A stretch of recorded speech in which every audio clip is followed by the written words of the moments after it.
And NyQuil. I took 2 Benadryl. You took 2 Benadryl and NyQuil. And a shot of NyQuil. How's your Saturday night? You know, take a shot. NyQuil. Okay. Alright, so where are we going to start this off? I don't know, but now I want cinnamon rolls. Look at it. No, it is not. No, look, I understand you got kids to take care of and everything, but the whole bun thing, I think is just... But it's still... But yeah, I say that, and I got... Here, help. Help with what? Help.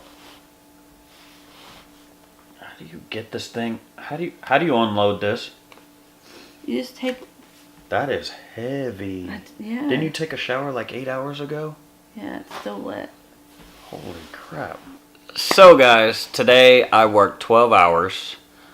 Chelsea had a photo session. Is that the proper way to say it as a photographer? With us being down in one vehicle right now, it was a little bit of a headache today. I was up at 3:45. 3:45. Beat you by 15 minutes. Yes. Tripod?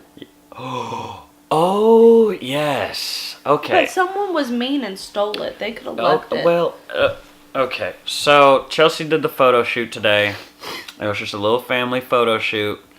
I told her yesterday, hey, take the tripod. I know that she's not going to leave a camera behind. I did not think she would forget the tripod. And she said, she goes, I used the tripod twice. Now, like I've said in past vlogs, I've been trying to get Chelsea to use the tripod a little bit more. But I did so good. I know you did good. That's why I'm not... I had one of the camera bags thrown over one shoulder. I had the other camera bag on the other. I had all of my lenses all set up, both cameras, and everywhere I went, I picked up the tripod and I threw it over my shoulder. You see the passion this woman has for her photography? A family shoot. She had 2 cameras, 5 lenses? I think we had 5 or 6. 5 or 6 lenses and a tripod, and she complained of I bought the tripod to help her out with her photography. She realized I wouldn't say realized, she's never taken the time to use the tripod, and I use the tripod more for the vlogging and especially my limb linings. You know, I realize when it comes to my limb lining vlogs that it helped a lot. But we drove all the way back over there, and apparently someone picked it up. I mean, it's a loss. It's a loss, but you know, we learn from our trial and errors, and we just got to push forward from that. Tonight I want to talk about my bow, and I get a lot of criticism about my bow because my bow is not that $1,000 bow, and it has filled up the freezer tremendously and helped us out through the year. 4 years.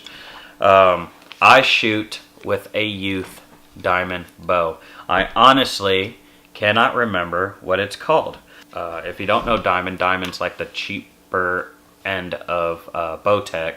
I grabbed this bow specifically. Now this is where I'm actually going to get a little serious because I specifically grabbed this bow because of how I hunt. Like I've said almost every daily vlog, I still hunt. I prefer still hunting because I'm able to cover a little bit more land, get up on the deer, and if I fail to make that shot, I could go back the next day where I left off, and I know for a fact the deer are going to be there. I picked this bow because here in the state of Tennessee, most of your public lands are not managed as like them keeping the fields cut or the inside the actual wood line trimmed down and everything. So you might get lucky if to get a 20-yard shot. So I chose a youth bow because the axle to axle length or distance is extremely shorter than most of your full-size bows or your adult bows.